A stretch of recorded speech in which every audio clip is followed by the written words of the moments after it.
Well, I mean, the Josh Griffin's try I thought was nice with the kick from Swift. yeah. The Reynolds try where Connor broke through. Where Reynolds broke through and offloaded it to Connor, who then with the cut-out pass. Although I'd really like it if he put the ball down a little bit sooner. Yeah, they shouldn't have had to go to the video ref for that one. No. I was a little bit concerned when I saw it in real time, and I thought, oh no, I'm probably just imagining that. And then when he went to the video ref for it, I thought, oh no. I think it was a fair score though, just on the stroke of half time for you to get, because it made the score line reflect the pattern of the play. Yeah. Okay, one last game to talk about from the Mose Masoe round, and it was Huddersfield versus Catalans. It was 20 points to 6 to the Dragons at half time. Huddersfield closed that in the second half, but it finished 20 points to 10, and Catalans never really looked under threat. Ben Thaler was the referee in this game. I've got it off the shoulder, mate. Oh, red card. Ben Thaler was the referee in this game. In terms of the stats, close stats actually, but Huddersfield will be looking at their discipline with more errors made and more penalties conceded, undoing their better team tackle success rate and the more breaks they actually made than Catalans too. So, they'll be looking at the mistakes they made. Well, the Giants. Individually, Tom Davies, 1 try assist, 196 metres. Sam Cassiano, 172 metres. Ben Garcia, 1 try, 46 tackles, 158 metres. Pretty good all-round performance from the captain. And Fuad Yaha, 148 metres. For the losers, Luke Yates went both ways, as he always does. 51 tackles and 147 metres for him. Chris McQueen with 1 try and 51 tackles. Sam Wood with a try, 5 tackle busts and 130 metres. And Darnell McIntosh this week at fullback, 150 metres. There was some disciplinary notes out of this one. Joe Greenwood for that tackle off the shoulder. Got a grade C high tackle, 3-match penalty notice. That feels fairly steep, but it was a reckless high shot that was a sending off offence. Matty English as well, grade A dangerous tackle, but no match penalty notice for one of the polar bears there. Fan views, do you want to give us the first one? Yeah, so Matt Speakman 20 said, the Sam Tompkins shirt again. He has to be a shoo-in for the World Cup team. Disappointed with Huddersfield so far, but Caesar and Golding are both out, so expectations maybe need to be tempered, especially at Sky. Yeah, they've got them on a lot, so they must be expecting them to do something soon. Carsten said, well, Huddersfield looked improved and Catalans a little bloodless in the second half. No problem with the cards, they were both deserved. Maybe somebody should have had a blood bank on the side, because Catalans looked like they had too much of it spilled in the first half. Alan Walker said, another great half-time team talk from Steve. He reckons he's got a great career in public speaking when he hangs up his training cairns. For fuck's sake, Steve, you can beat crap teams from the bottom 5 in 40 minutes, but if he thinks the other teams in the top 7 are going to toss it off in the second half, then birthday boy Prezi, Bernie G, is going to switch on his brand new mincing machine and turn it up to 11. Force of Drax. Can't he be ever happy? If Laurent Fraser had these last 2 results, he would have been like, Fraser sorts out the defence in this game and stuff like that.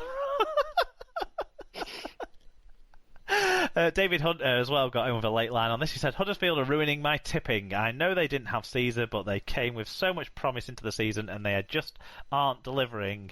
Yeah, David, they're ruining everyone's tipping. So, could I just say, if you all listened to me, you'd have been backing the other team. Yeah, fair play. You obviously saw Aidan Caesar was going to miss out. Who says they'd have won any matches with Aidan Caesar in them? I reckon they would have won at least one of the 2. I've got to say, I do think, Huddersfield are a team that are developing rather than developed, aren't they?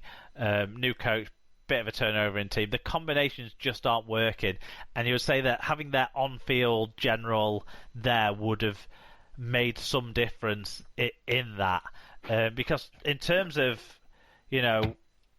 chances, they weren't a million miles away in this game, but in terms of performance, they really were well off the point, well off the pace. I thought they made it hard for themselves to make ground, and they made it easy for their opponents to make ground, either through penalty. They were offside all the time in this game. It felt like Huddersfield.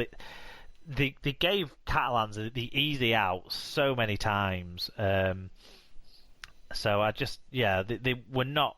There's something. There's work to be done. Watson's message hasn't got through to the Huddersfield team. I see some promise, but I just don't see a connection yet. The only connection actually they've got is when the moral vacuum tells his teammates that he's going to do a ball steal and they drop off the tackle, because that was the only thing they did right in this game consistently. It seemed like. Catalans, though, are the team we should be talking about, shouldn't we? They won. Ben Garcia, he's impressing me hugely in his new captaincy role at Catalans. He's been really good the last 2 weeks, and this week he was really good with temperament as well. Very impressive. Julian Busquets was really good. Cassiano had his best Dragons game in this game. When I was watching the game, he showed up a lot, and so I wasn't surprised when I saw his stats, those 172 metres, because it seemed like, especially the start of the second half, and he went off after not a long spell in the start of the second half, but he really did carry the ball consistently in that period of the game. So great game from him. But Sam Tompkins is still the main man. When what's his face, Maloney went off for his sin bin. No further action on that one. By the way, the match review panel saw it as the initial contact was above the knee and no concerns. I've still got a little bit of concern when a player puts a shoulder into a tackle around a single standing leg. Is it that he just failed to execute the dirtiness correctly? Well, normally it's high shots, isn't it? Not low shots that is got. So obviously they'll have added a little bit of extra height on for that, maybe. But it was one of those ones where there was a split in views, I think, about it at the time. But there's a potential danger. We can't have everyone calling for Tommy Luluai should have got sin bin last week, which he should have done, and then not saying the same in this week with a similar-ish tackle. I mean, last week it was both legs that were taken around the knees. This week it was one leg that was taken, but it wasn't just an arms around to kind of take him off the balance to kind of tackle, was it? He went in. I think he pulled out halfway through going in, which would have saved him a bit as well. But yeah. Anyway, sorry. Sam Tompkins, he did the controlling the game and being the attacking weapon. Both those roles, orchestrating the play when they were a man down, and it meant they were still the better side when they were a man down as well. The Dragons, they scored a try in that time, didn't they? They won that period 6-0. So Sam Tompkins, he was exceptional.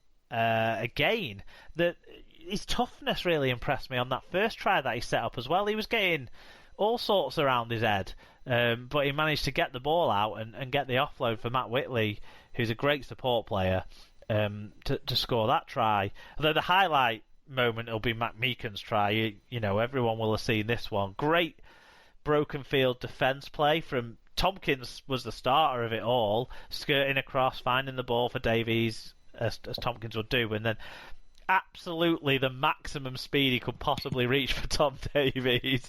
He tried so hard to get there, so credit has to go into it, and makes it the highlight moment it was in a way as well, was the effort in vain from Jake Wardle to chase him down and clip his heels, but just not get on top of him, so that Davies had the presence of mind to realise, I'm not tackled, get up, pop an offload up to Mike McMeekin, who was in support, and great try, great all round from everyone I think involved in that. And I think just like the try that we talked about in your game, Reynolds, just before half-time, this was a try just before half-time that kind of did make it, the scoreline at half-time reflect the play. I think that 14-point margin was a fair margin at half-time in this game. Catalans were that much better. Second half was a bit miserable of a half to watch, because Catalans kind of fought just about not doing what they did the week before, not imploding. Yeah.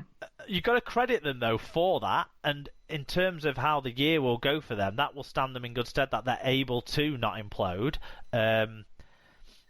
But it made the game not that great in the second half. And then we have the sending off right at the end. So what did you make of that?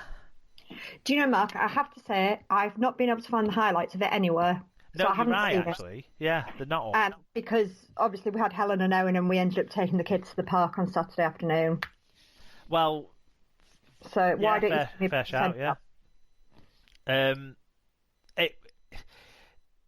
Ben Thaler was saying it was off the shoulder for me. I don't know what the problem is, but everyone could see that it was a reckless lunge from Joe Greenwood. He came from too far away to tackle a player who was moving too fast. It just didn't look good. I don't think it was like nasty in terms of viciousness and that sort of stuff. No. But it was totally reckless. I can't remember what ban he's had in the last 12 months to mean that he got a three match career. I kind of feel, although Grade C, Grade C is 2 to 4 matches, isn't it? But anyway, it definitely deserved the red card. I think 3 match ban is maybe 1 match too harsh, but bad tackle, bad on-field refereeing decision, but correct result was reached, which is where we should be using the video referee. Serious instances to get the correct result. Yeah. Do you want to give us the standings then, Sarah? Yep, so St Helens are top, leading the 5 100% sides on points difference percentage. Hull, Wigan, Castleford and Catalans make up those 5. Warrington and Leeds are both 1-win sides from 2 played.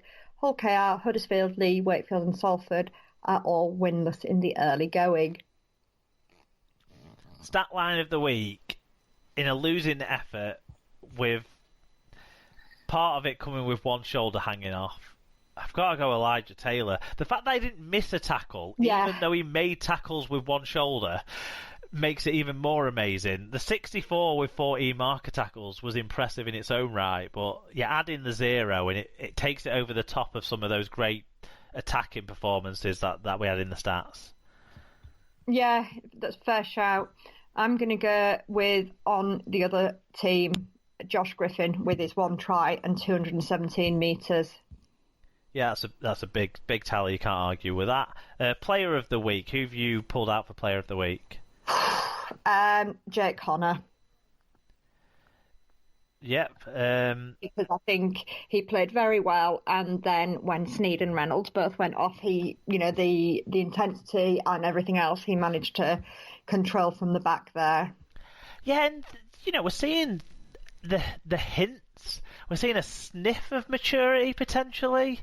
We're seeing a hint of it might be there, which is good to see, isn't it? Although I've got to give credit to Owen for this quote. Jake Connor, the only man that can run in a straight line with sass.